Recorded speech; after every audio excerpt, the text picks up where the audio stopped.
Hello दोस्तों, कैसे हो आप सब। स्वागत है आपका जूरिस पॉइंटर में। कल हमने लॉ ऑफ टॉर्ट की सीरीज स्टार्ट किया था जिसमें हमने नेग्लिजेंस टॉपिक कवर किया था। आज हम उसी को आगे बढ़ाते हुए एक नया टॉपिक कवर करेंगे जो कि है डिफेमेशन। तो अब हम सबसे पहले समझ लेते हैं डिफेमेशन क्या है और इसकी ज़रूरत क्यों पड़ी। जैसा कि हमें पता है, इंडियन कॉन्स्टिट्यूशन ने आर्टिकल 21 में हर पर्सन को राइट टू लाइफ का फंडामेंटल राइट दिया है, जिसे बिना ड्यू प्रोसेस ऑफ लॉ को फॉलो किए स्टेट हमसे खुद भी नहीं छीन सकता है। यहाँ यह भी इम्पॉर्टेंट है कि ये राइट सिर्फ सिटीजन को नहीं बल्कि हर एक पर्सन को दिया है, इरिस्पेक्टिव ऑफ हिज नेशनैलिटी। और इसी राइट टू लाइफ में right to live with dignity भी एक फंडामेंटल राइट है, यानी कि हर पर्सन को डिग्निटी के साथ जीने का अधिकार है। और किसी ने भी उस डिग्निटी के साथ बिना किसी जस्टिफिकेशन के वॉयलेंस किया है या उसे डाउन किया है तो हम बोलेंगे जिस पर्सन ने डिग्निटी डाउन की है उसने डिफेमेशन का एक्ट किया है। तो ये तो हो गया डिफेमेशन को रॉन्ग बोलने के पीछे का रीज़न। अब हम समझते हैं कि डिफेमेशन क्या है।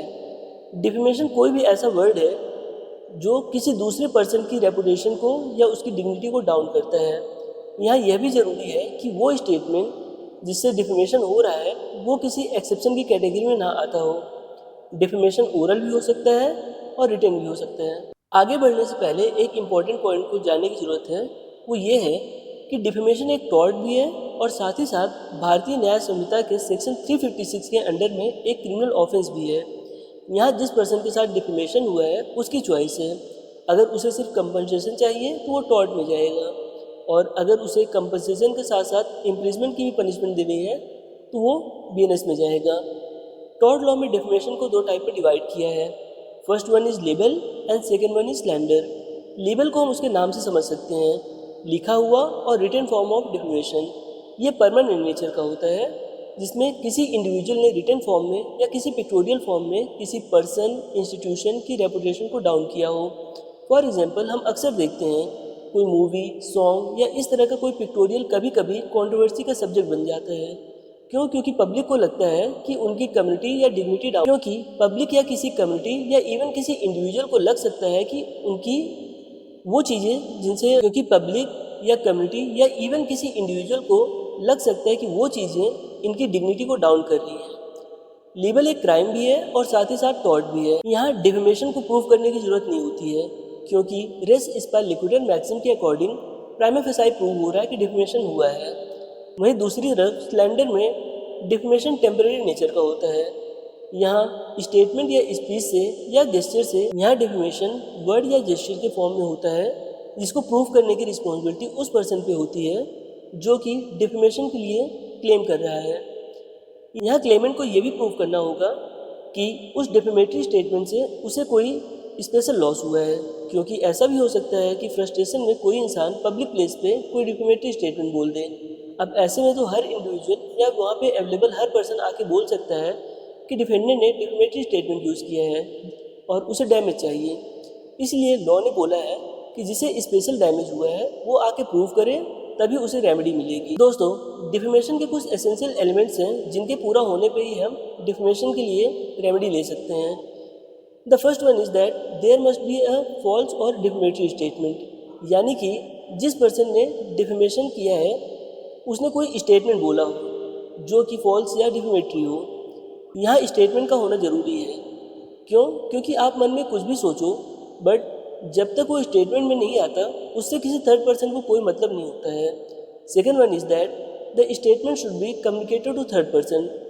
यहाँ ये पॉइंट इंपॉर्टेंट है कि जो स्टेटमेंट है वो किसी थर्ड पर्सन तक पहुँचना चाहिए, apart from one who is making statement and about हुम इट इज़ बीइंग मेड। अगर वो स्टेटमेंट दो पार्टी के बीच में रह जाती है तो हम बोलेंगे कि वहाँ डिफेमेशन नहीं हुआ है। इसे हम सिंपल लैंग्वेज में समझ सकते हैं कि स्टेटमेंट का पब्लिकेशन होना ज़रूरी है।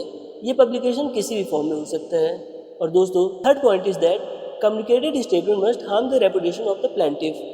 डिफेंडेंट के लिए डिफेमेशन के लिए ये इंपॉर्टेंट है कि स्टेटमेंट हम किसी थर्ड पर्सन को कम्युनिकेट कर रहे हैं, वो जिस पर्सन के बारे में बोल रहे हैं उसकी रेपुटेशन को डाउन कर रहा है। ऐसे तो हम अपनी डेली लाइफ में हम डेली किसी न किसी के बारे में बात करते हैं, किसी थर्ड पर्सन के बारे में बात करते हैं, बट जब तक वो स्टेटमेंट जिसके बारे में हम बात कर रहे हैं उसकी रेपुटेशन को डाउन नहीं करे, हम ये नहीं बोल सकते कि डिफेमेशन हुआ है और वो पर्सन डिफेमेशन के लिए चार्ज नहीं करेगा। Fourth one is that defendant must be aware that the statement he is using is defamatory statement. जब तक डिफेंडेंट को पता नहीं होगा कि वो जो बोल रहा है वो गलत है, उसे ये नहीं बोलना है या ये रॉन्ग है, हम उसे डिफेमेशन के लिए लायबल नहीं ठहरा सकते हैं। क्यों? क्योंकि आर्टिकल 19 ने सबको freedom of speech and expression दिया हुआ है, बट इन राइट्स के साथ कुछ रेस्ट्रिक्शन भी है और इन्हीं रेस्ट्रिक्शन के वॉल्यूशन पे डिफेमेशन होता है। अब डिफेमेशन हो गया, बर्डन ऑफ प्रूफ किस पे होगा? यहाँ बर्डन ऑफ प्रूफ के लिए हमने पहले बता दिया है कि लिबल में बर्डन ऑफ प्रूफ नहीं करना होता है। क्यों? क्योंकि यहाँ प्राइमा फेसाई प्रूव हो रहा है और स्लैंडर में बर्डन ऑफ प्रूफ प्लेंटिफ पे होगा। दोस्तों, अब टॉर्ट डिफेमेशन तो हो गया, प्लेंटिफ ने सूट भी फाइल कर दिया, बट इसका ये मतलब नहीं है कि डिफेंडेंट के पास कोई डिफेंस नहीं होगा। First one is plea of truth. Plea of truth का मतलब है कि सच्चाई बोलना। जो हम स्टेटमेंट बोल रहे हैं, इवन तो वो डिफेमेटरी है, बट वो सच्चाई है, वो हम सच बोल रहे हैं, तो उसमें हमें डिफेंस मिलेगा। बट दोस्तों, ये एब्सोल्यूट नहीं है। ये तभी डिफेंस होगा जब वो पब्लिक इंटरेस्ट में बोला गया है। फॉर एग्जाम्पल, अगर कोई लेडी है, उसका किसी से अफेयर चल रहा है, अब किसी थर्ड पर्सन को ये बात पता चल गई और वो पब्लिक में जाकर सबसे बता रहा है कि इस लेडी का तो कैरेक्टर ख़राब है, इसका किसी से अफेयर चल रहा है। अब जनरल पब्लिक को उससे क्या इंटरेस्ट है, उससे क्या मतलब है? लेकिन जिस पर्सन ने इस स्टेटमेंट को बोला है वो उस लेडी की डिग्निटी को डाउन कर रहा है, तो यहाँ उसे डिफेंस नहीं मिलेगा। और दोस्तों, दूसरा है फेयर कमेंट। फेयर कमेंट का मतलब है कि हम डेली लाइफ में कोई स्पीच देखते हैं, कोई मूवी देखते हैं, कोई आर्टिकल पढ़ते हैं, तो हमें एक राइट है कि हम उस पर अपना कमेंट दे सकते हैं। बट वो कमेंट दोस्तों ऐसा नहीं होना चाहिए कि जो सोसाइटी में डिसहार्मनी क्रिएट करे या उससे किसी को हार्म हो। वो फेयर होना चाहिए, तभी उसको डिफेंस मिलेगा। And third one is privilege. Privilege का मतलब है कि कभी कभी कुछ अधिकार होते हैं लोगों के पास, उनकी पावर हो सकती है, पोस्ट हो सकती है, या वो जिस पोजीशन पे हैं उस पोजीशन की वजह से उन्हें कुछ राइट्स मिले हैं कि वो जो भी स्टेटमेंट बोल रहे हैं वो प्रिविलेज में आएगा। तो ये प्रिविलेज भी दो तरह का होता है, एक क्वालिफाइड, एक एब्सोल्यूट। क्वालिफाइड का मतलब है कि ये आप एब्सोल्युटली आपके पास है, आप कहीं भी हो, किसी भी जगह पे हो, आप इसको बोल सकते हो।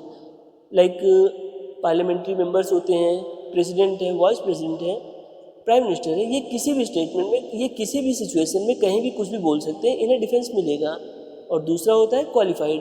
क्वालिफाइड का मतलब हम समझ सकते हैं कि कुछ ऐसे रिलेशंस होते हैं, लाइक आप समझ लो एक आप एडवोकेट हो और आपका कोई क्लाइंट आ रहा है, या आप हस्बैंड वाइफ हो, तो वो आपका क्वालिफाइड है। आप जब तक उस पोजीशन में हो, आप जब तक उस ड्यूटी में हो, तब तक ही आप जो है उसका डिफेंस ले सकते हो। तो दोस्तों, आज हम इस टॉपिक को यहीं ख़त्म करते हैं। कल मिलते हैं एक नए टॉपिक के साथ।